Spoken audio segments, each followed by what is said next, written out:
Hi, I'm Markie. And I'm Andrew. And this is the Happy Everly After podcast. Hello. Hi. Okay, this is so weird because I don't have my partner in crime. Welcome to the Happy Everly After podcast, where normally Drew and I talk about being happy and sad at the same time. I'm solo today because Drew and I are in a huge fight. Just kidding. We decided that I would do this one on my own because the last time we did a Q&A, a lot of the questions I got were all about me and my gastric sleeve weight loss surgery, if you will. So I decided that we would do this one just by myself. Drew and Van just barely left the house. And so I am going for it. And it's weird because I am talking to myself and I don't have anyone to banter with. But that is okay.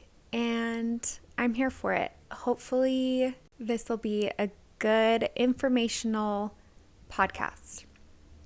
Okay, so if you don't already know, I did the gastric sleeve weight loss surgery. It's been about 1.5 years now. And the reason why I decided to do this surgery, it was a couple things that led up to it. So number one, I lost my daughter. It's been about 5 years ago. We lost her to heart defects. And so after she passed away, I really felt like it was like my duty to take care of myself and to take care of my heart and my lungs because she wasn't able to. And so it's only right that I get to live on this earth. I should take care of myself. So I started taking my physical health seriously. And along with that, it really helped my mental health. I am very body positive. I'm very proud of my body. I don't know. I dabbled in having body image issues a little bit here or there. I struggled with it a lot in middle school, a little bit in high school. But body positivity for me was never a huge thing in my life. I think the reason for that is because genetics played a huge role. I was always pretty fit. I didn't have to do much. My extracurricular activities like cheerleading and soccer, softball, basketball, I was into all the sports. I feel like that kind of helped me keep fit. And so it was never a huge thing. And so I'm grateful for that. The only thing with that is I had to learn how to take care of my body later in life. I feel like I had to relearn lessons later on that I should have learned younger, but didn't really have to because I could literally just eat 14 Milky Ways a day and just be fine. Kids have it so freaking easy. Am I right? So point of the story is after Everly passed away, I was I'm really going to start to take this seriously because she wasn't able to have a healthy heart. So it's up to me to take care of the heart that I have. So I started working out. I started going on runs every single morning. I didn't hate working out. I feel like I had to relearn a lot of lessons because I wasn't just cheerleading and conditioning a couple times a week doing cheerleading. And so it's I have to run and be active. I had to find ways to be active and get my heart rate up and lift heavy things instead of lifting cheerleaders up over my head. But a couple years went by and I did I got really strong. I would say that I got really fit, I did have like some belly fat and stuff that I wasn't crazy about. But again, like I was so proud of my body. Like I had just had like back-to-back C-sections with my first two kids. And I knew that like my stomach would never really go back to like being the same as it was like in high school. Like I'm realistic with that, and that was perfectly okay with me. Also, I don't hate my stretch marks. I think that they're rad. I think that I don't know, like I'm just kind of proud of them. I feel like maybe it's a mindset thing. Maybe I just like told myself over and over again how much I love these marks on my body, and now I believe it. I don't know. Like I don't know how psychology works, but I'm a big fan of tiger stripes on my body because I'm just so proud of them, and I'm so proud of what my body did to bring babies into this world. Okay, so a couple of years later, I got pregnant with my third. I had Van in December of 2019, and I was told that I wouldn't be able to carry any more kids. And so at that point, I was like, okay, like I can't get pregnant anymore. I'm done breastfeeding. Like it is now the time that I can focus 1000% on my body and not like have anything holding me back. Like, oh, I'm going to get pregnant in a couple years anyways, so like I'm not going to do anything about it now type of thing. That was all gone. Like it is time to like get my body, like kick it into gear. So at this point, it's been a couple of years of just up and down with my weight and strength even. Like I'll talk weight, but a lot of it is just strength I want to talk about as well. I had hired like personal trainers, and I was going so hard. Like I was this close. If you're watching on YouTube, like I'm holding my fingers up like an inch. I was so close to doing like a bodybuilding show. The reason I was ready to do that is because I feel like I was working so hard at the gym. I was eating healthy. I was doing every single thing that my personal trainers and nutritionists were telling me to do, but I wasn't getting the results that I wanted. I was hanging on to so much excess body fat. Like it just is what it is. I was holding on to so much of it, and it felt heavy, and it felt uncomfortable, and it just felt like it wasn't me. Like I know that's silly, but I just felt so uncomfortable, you guys. And so I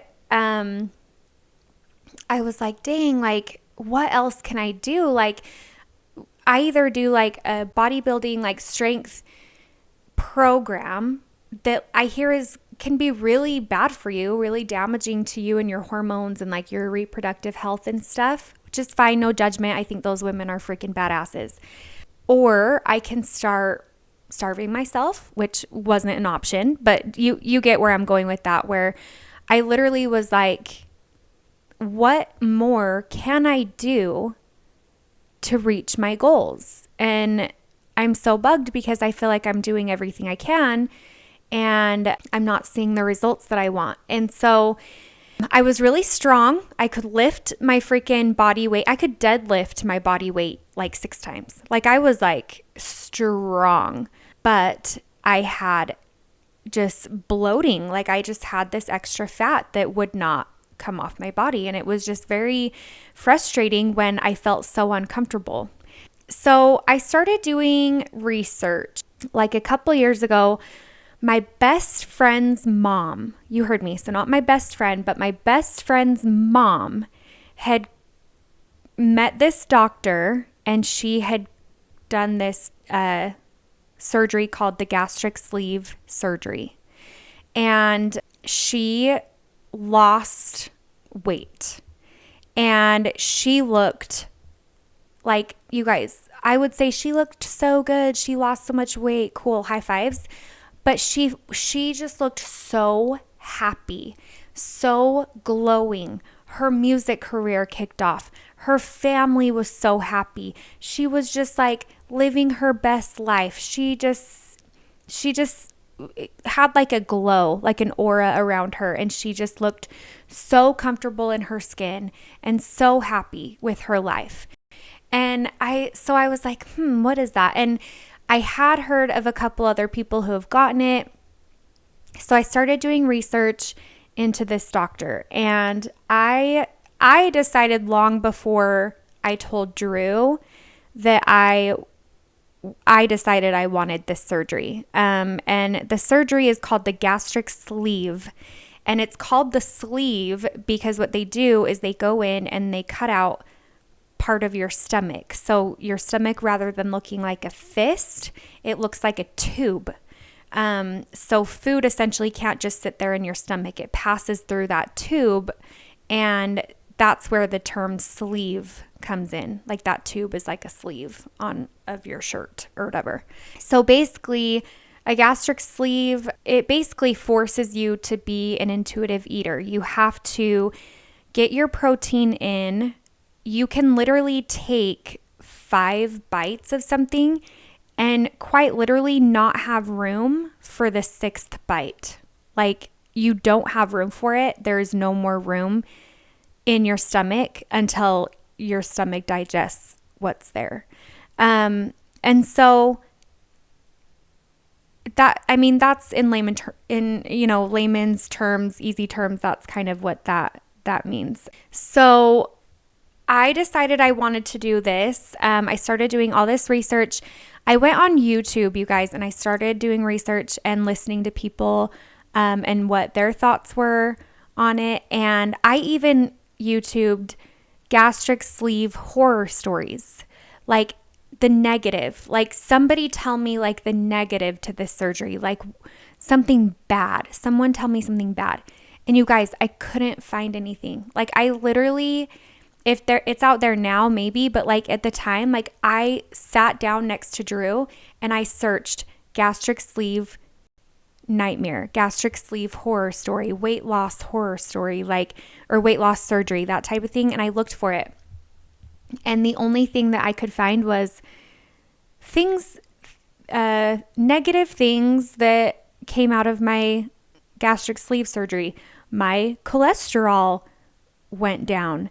I can run faster. It was seriously like, it was just people making fun of other people looking for negatives. They literally were saying like all these amazing things about it.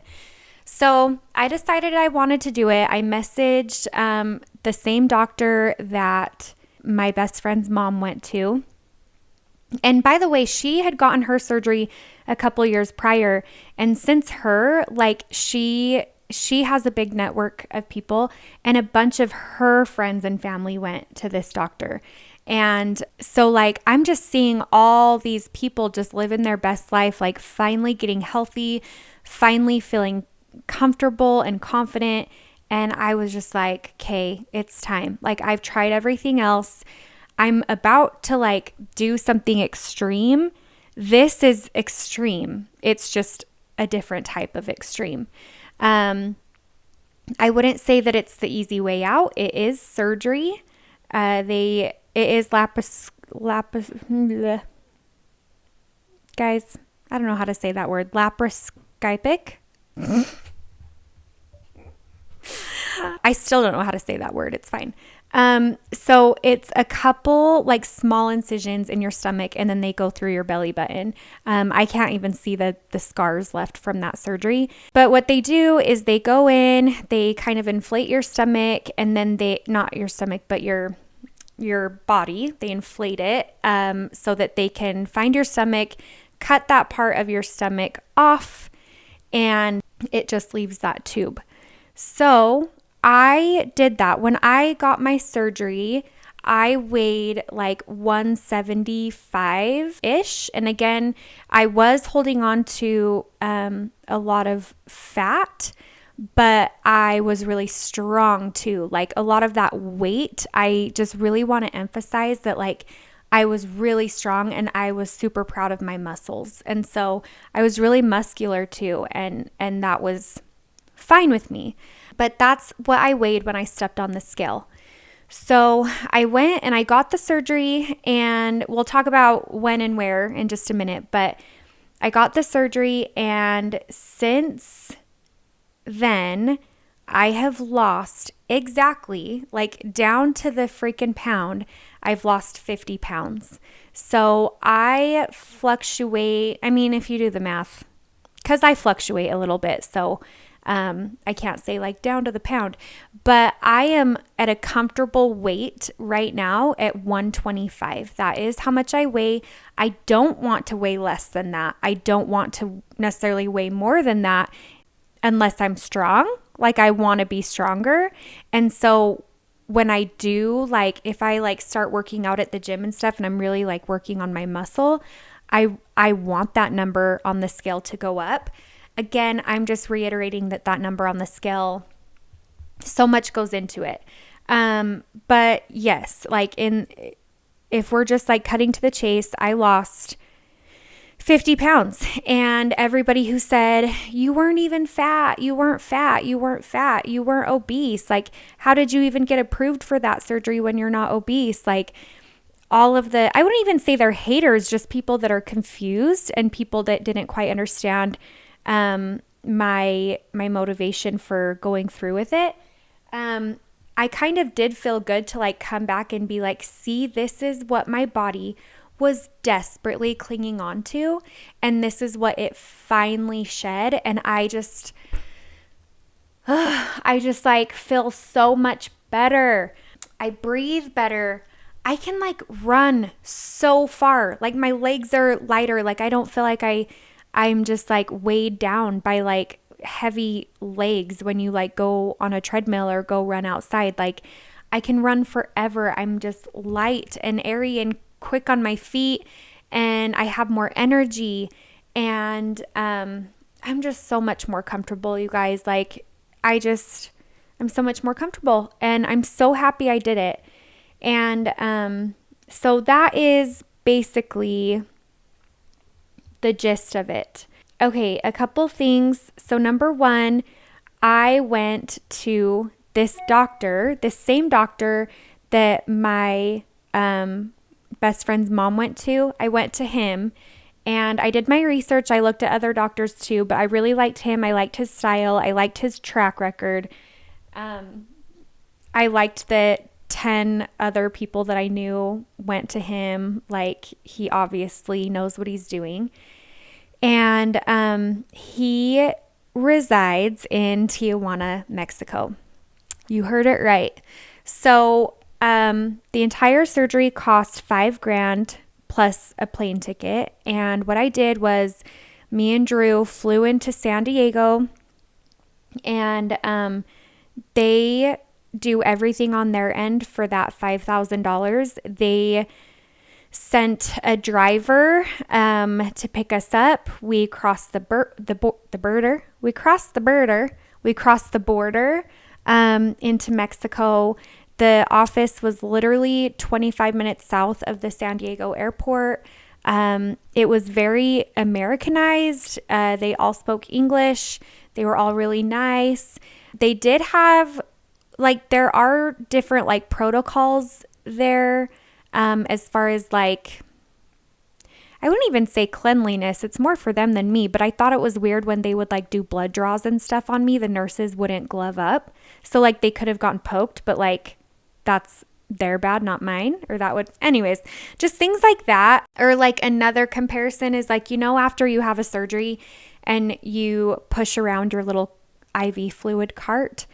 So the IV fluid cart was kind of like cheaper, like kind of rickety. And like I had to like make sure it didn't like fall over. Which is like kind of laughable, right? But that's really the only difference. Like the office was so clean.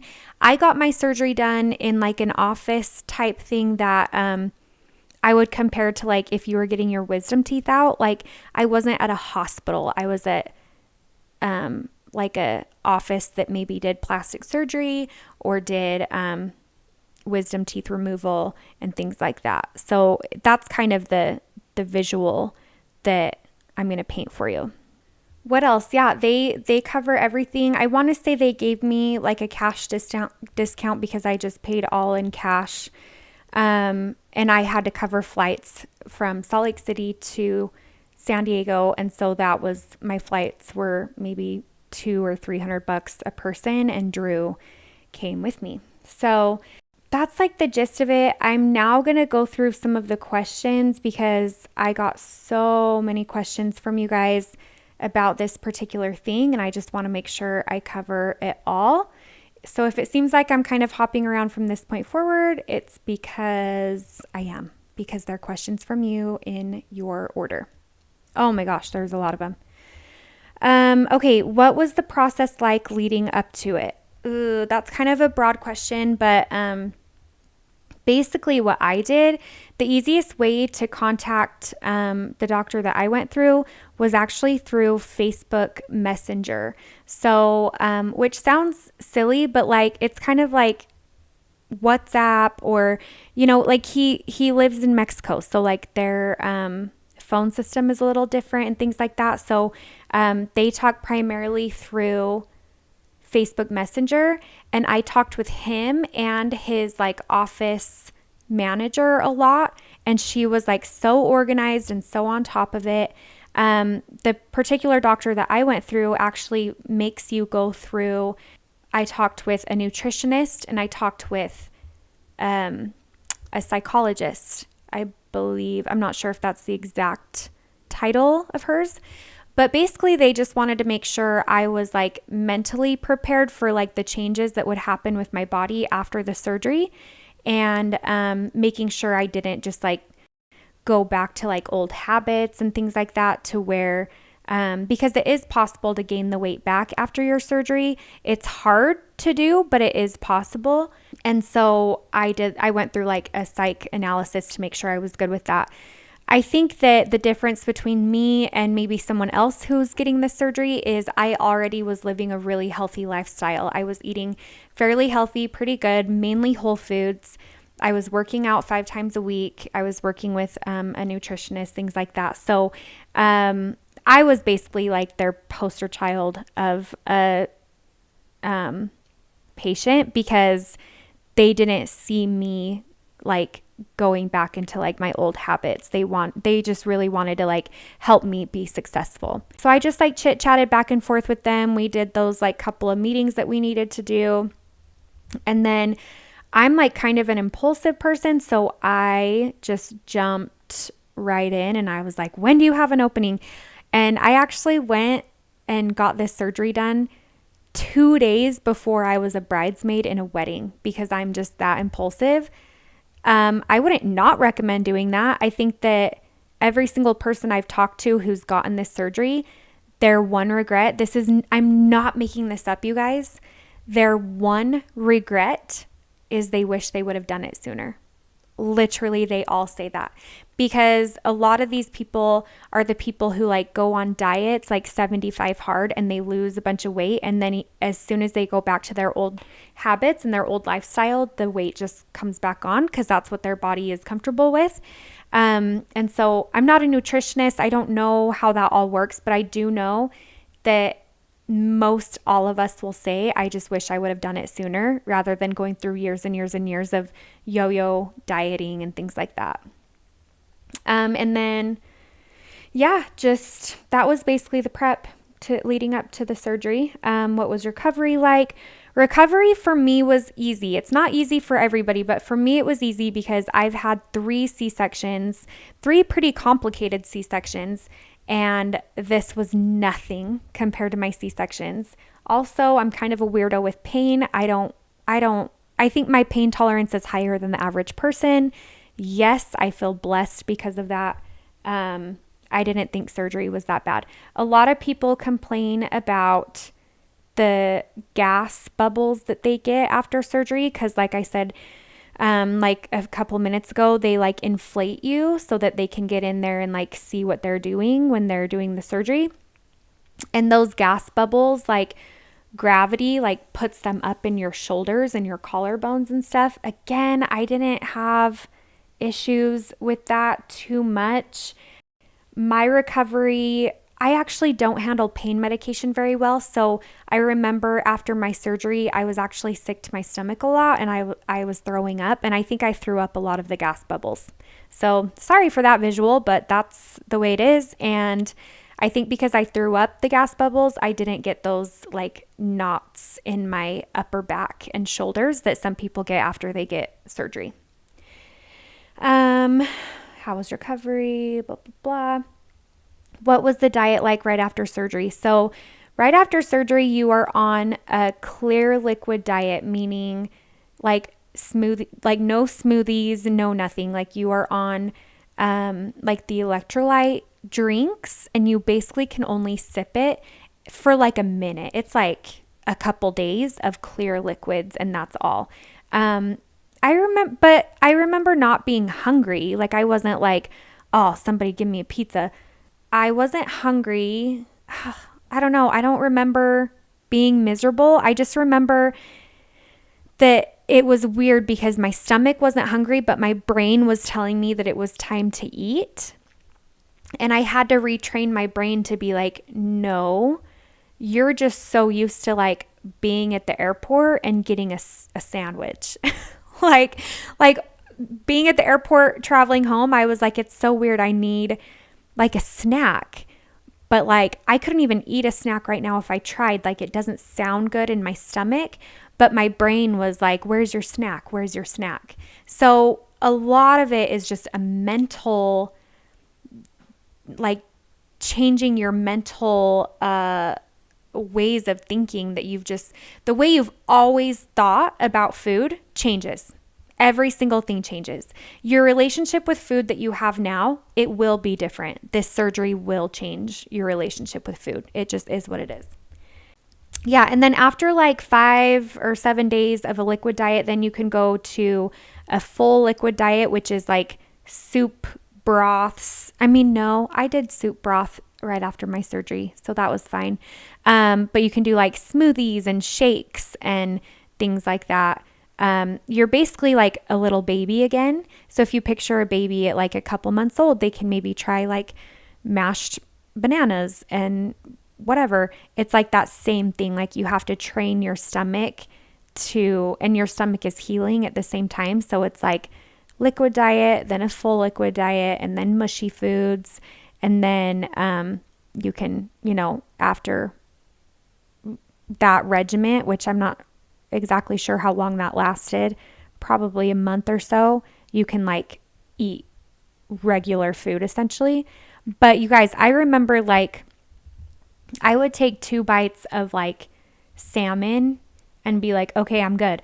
Or when I could start eating like mushy foods, I would eat beans and rice from like Cafe Rio or Costa Vida. Oh, it was so good when I could start eating beans and rice. That was the best. And yeah, I basically just like lived off of like soup. I would go to Harmon's, and the Harmon's like salad bar. Harmon's is a local grocery store here in Utah. And I would just go like get a couple different kinds of soups just for variety. And that's what I would eat. And every day and protein shakes. Your main goal with food is to get your protein in. That's like number one, no matter what, because that's what fuels your body. And I was really trying hard to fuel my body, because when you're not getting a whole lot of calories or fuel to your body, then you're tired and you're weak. And I didn't want to be tired and weak. I wanted to be able to chase after my boys. And so as long as I woke up and focused on protein, then I was normally good throughout the day. I have heard of some people that would get extremely dehydrated and they would be hospitalized and need an IV because they weren't getting enough of their water intake or electrolytes. So as long as I focused on my electrolyte drinks, Gatorades, like liquid IV, and then there's this protein powder that I got off of Amazon. I'll have to find it and link it for you guys. But it's basically like a white powder, no flavor, no nothing, very fine powder. And it's like basically protein crack cocaine. Not really, but it's a protein powder that I would just sprinkle on top of every single thing that I ate just to make sure I was getting my protein in. So, yeah, there's more. I can go into more of that on a different episode, but yeah, your diet changes, your food, your relationship with food changes. As long as you focus on your protein and not being dehydrated, then you'll be good. Did you have hair loss? Yes, I did. I had hair extensions for a while after I got my surgery.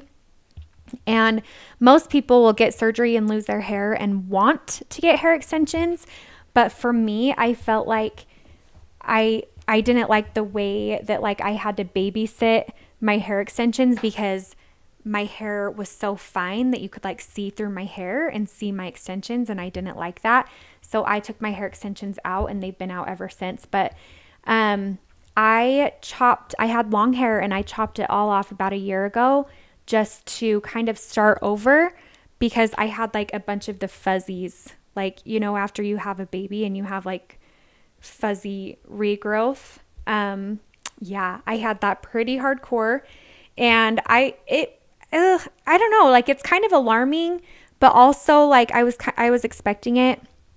So as long as you're staying up on your vitamins and again getting your protein and hydration in, like it shouldn't be too bad. But with that much weight loss, it really is just so common to lose your hair as well. So just keep that in mind and just know that it doesn't last forever. I would do like tea tree oil treatments like on my scalp. I would like massage my hair with like a little scalp massager just to stimulate regrowth and things like that. But it is what it is. It's like, can I handle that for a couple months if it means that I'm so much more comfortable for the rest of my life? Like probably I would say that it's still worth it. What else? Do you have to be on any supplements now? So I'm just on regular supplements. So I take vitamin C every day. I take fish oil, biotin, and then just like a multivitamin. So just the normal stuff. I feel like after your surgery, they will recommend doing like a more well-rounded vitamin. And so, yes, but no, I'm just on like normal ones now that I would take anyways, if that makes sense. Cost for the surgery for me, it was $5,000. Costs for stuff leading up to it and after, I don't know, just like the different like protein powders and stuff like that after the surgery. Like if you want to get like, I had a friend get like a halo extension for her hair, things like that. And that costs her a lot of money. Or like liquid collagen costs money and people swear by that for hair growth. So no, like none of those like really broke the bank compared to the actual surgery in and of itself. If anything, we save a lot of money on grocery bills. I basically eat the same. I eat probably less food than my kids eat, and I feel like my kids are super picky and don't eat a whole lot. So I feel like we save money on like going out to eat. We save money on grocery bills, things like that. So yeah, I can't think of any like big expenses other than the surgery. Any long-term problems that came from the surgery? No. No. I'm just happier and more comfortable. That's all. How did you convince your husband? So this is funny. So this says, how did you know it was the right thing? How did your husband feel about it? How did you convince your husband? So I knew it was the right thing because like I said earlier, I felt like I was already getting to a point where I had to do something. Like I have to do something extreme because obviously the things that I've been trying the last 5 freaking years isn't working and I'm getting so annoyed. So I was ready to make a big change regardless whether that was surgery or not. And so that's kind of where I was at. Also, I just like felt good about it. I felt like it was right for me, and I kind of run with that. If I feel that feeling, it's hard to change my mind. Um, how did your husband feel about it? So you should know Drew is very entrepreneurial. His brain is very like, you want that six pack, you better do a zillion crunches for that six pack. You want that paycheck, you better work your rear off for that paycheck. Like his brain is very hardworking. His work ethic is very amazing. So his brain, it was like harder for him to get on board because he just looked at it like, number one, you're not obese. So why are you even considering this? Number two, like if he was right here, he'd probably be like, I didn't say that. But I almost feel like he felt like Markie just work a little bit harder. You know what I mean? And I was to a point where I was like, no, I I'm ready to do something extreme to get these results. And I'm not okay to just, I'm the type of person where like, I'm not going to repeat the same thing over and over and over again to get and hope that I get a different result. If I'm not happy, I change things up. If I don't like, I don't know, my hair color, I change my hair color. If I don't like the way this rug looks in this room, I gift it or give it to a donation center. Like I'm not somebody who just sits in being unhappy. I am somebody who changes and shifts and moves and I grow. And that's how I find my happiness, is because I don't just sit in being uncomfortable. And so that's kind of what I was doing. And this next question was, how did you convince your husband? And this is terrible. Ugh, like I hate saying this, but Drew knew who he married when he married me. He knows that I am very headstrong, and I don't like, it's not even like he works so hard and can provide for me. It's not even like that, like money necessarily. It's just like, if I want something, I will do what I have to do to get it. And I don't rely on anybody to get it for me. I will get it myself if I want it bad enough. And so by the time I was convinced that it was something I wanted to do, it was basically me just educating him, because he already knew that I was convinced. And so even though he didn't agree with it, and he was like, honey, no, like, and granted, he's watched me recover from, like, I got a breast augmentation like 10 years ago. I got my tonsils out 10 years ago. That was really, really hard on me and my body. And I've had 3 back-to-back C-sections. Like, I've put my body through a lot. And most all of those surgeries were like kind of elective. Like I chose them for the most part. And so, and he hasn't had that. And so his brain doesn't understand, like, just go get a surgery, blah, blah, blah.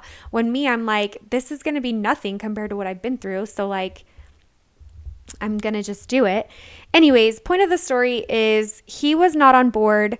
I was 100% on board. So it was a matter of just like sitting him down, showing him the research that I had done, showing him like testimonials, befores and afters, and just telling him like, I'm doing this. Like, I really want to do this. I hope you're on board.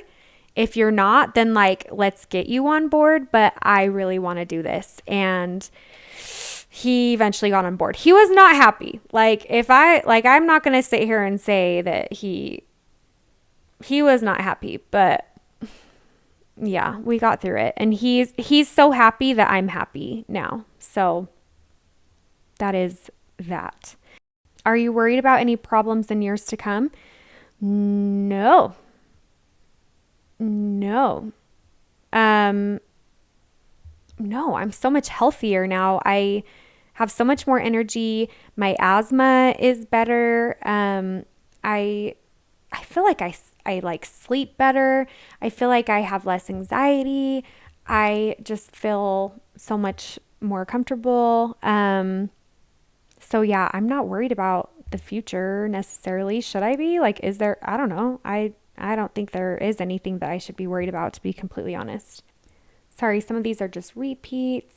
How heavy do you have to be before you do this? So I don't think that there's like a particular number. I will say that in the US, it's more expensive and there's more hurdles to jump through. So if you are obese and you bring this up to your doctor and say, I've heard about this surgery, like, what are your thoughts? Then you most likely will have to work with your doctor on certain medications.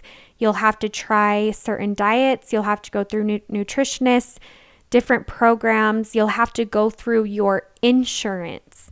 You'll have to get it approved through your insurance. And then after that, you'll have to get approved for this surgery. So people who have done it in the US, I want to say that out of pocket, it's like 35 to 40 grand. I could be making that up, but I'm pretty sure that's like around how much it is out of pocket. So most people have to go through their insurance, and their insurance will, I mean, it's insurance. They'll find any excuse not to approve of you of this elective weight loss surgery, right? And so that's why I decided to go the Tijuana route, which was 20 minutes south of the San Diego airport, and it was beautiful and clean and such a great experience, and I have no regrets with that. Just really make sure you do your research before you just like go to Mexico for a surgery. I know, especially right now, that's pretty controversial, so just be careful with that, but I'd still recommend it. Who was your doctor? What do you do to make the initial steps to consider the gastric sleeve? I will share my doctor's info, not only with this person that asked about it, but I'll put it on my page, on my stories or whatever, so you guys can contact him if you want. But I literally just messaged him on Facebook and said, hey, I'm really considering this, like any information you can give me. And then we just went from there. It was a conversation between me and the doctor and me and his office lady, who was the best. Let's see, what other questions? Okay, this one said, are you worried about tooth loss or damage, etc.? No, I had never heard of this being like an issue or a side effect. If it is, then me nor people that I know that have gotten this surgery has ever dealt with this. I do know that like tooth health, like oral hygiene health, is related to a lot of things in your body. So I'm not saying that I don't believe this could be a side effect. I just know that I haven't had any issues. My teeth are healthy. I've always had pretty healthy teeth. I've had less than 5 cavities in my life, I think.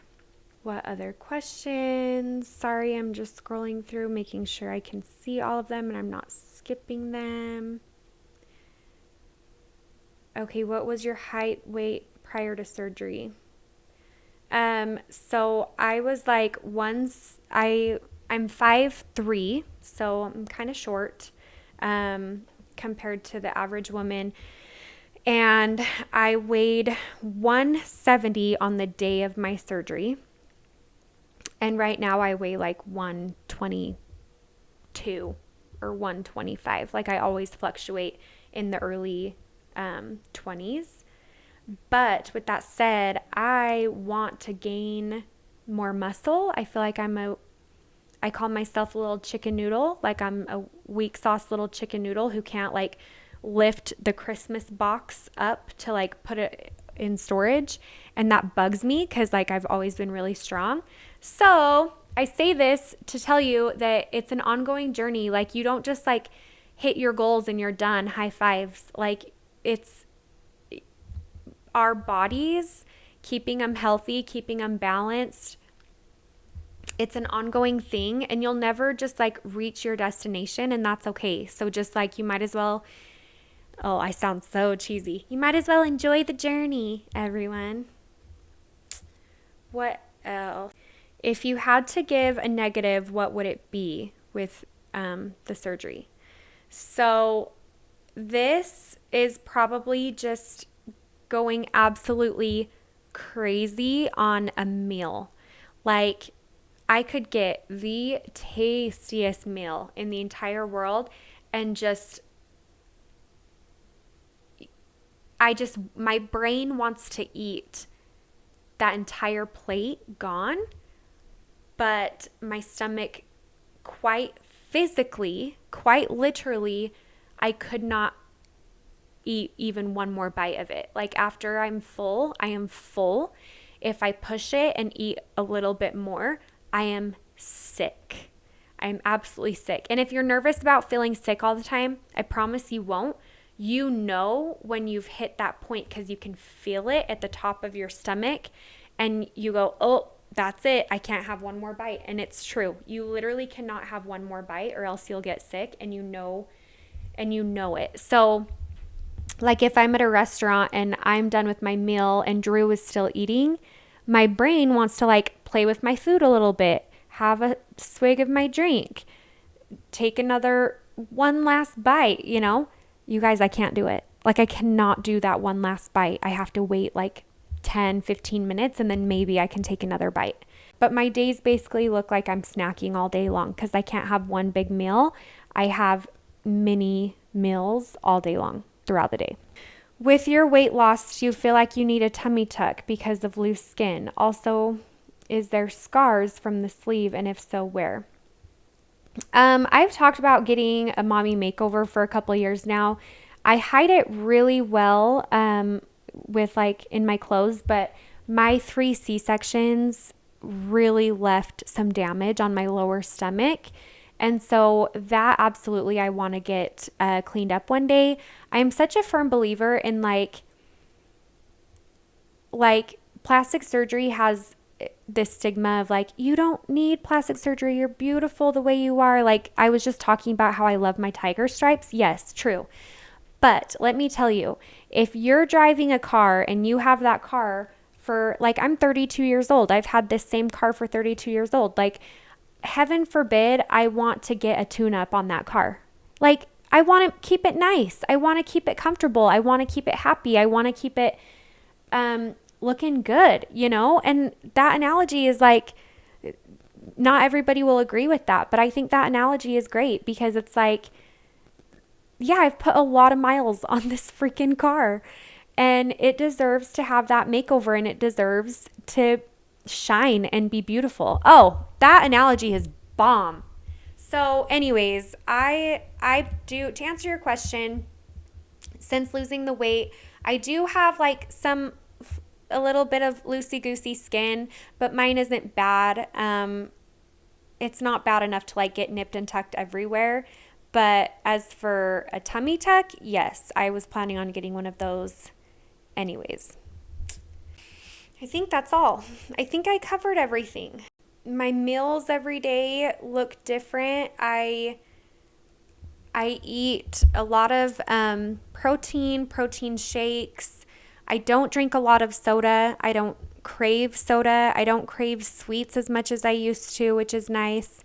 I guess there's like a part in your stomach that releases the hormone that makes you crave things, and that part is actually cut out during the surgery. So I literally I don't crave like chocolate when it's my time of the month. Like, I used to always crave chocolate like hardcore. So I basically just eat healthy snacks throughout the day, lots of like cashews and peanuts, just barely. I had some avocado toast with everything but the bagel seasoning on it. And it's not always that healthy. Like, sometimes I have a couple handfuls of goldfish crackers and like that, like sometimes you just need that crunch and that snack, and that is fine. I'm not like the epitome of health. I literally just listen to my body and what it needs, and really try to give my body what it needs when it needs it. So this surgery literally just forces you to be an intuitive eater, and I think that's the easiest way to describe it. So that is all for now, I think. Let me know if you have any other questions in the show notes. I'd be happy to answer them, or go to our Happy Everly After podcast Instagram page or TikTok, and I'd be happy to answer any questions on there as well. But thank you guys for being patient. A lot of these questions came up a couple weeks ago, and I didn't address them just because I knew it would be its own separate episode. And that is all. Thank you for being here. I miss my booberry, Drew. He'll be here on the next one. Okay, have a great day. Bye.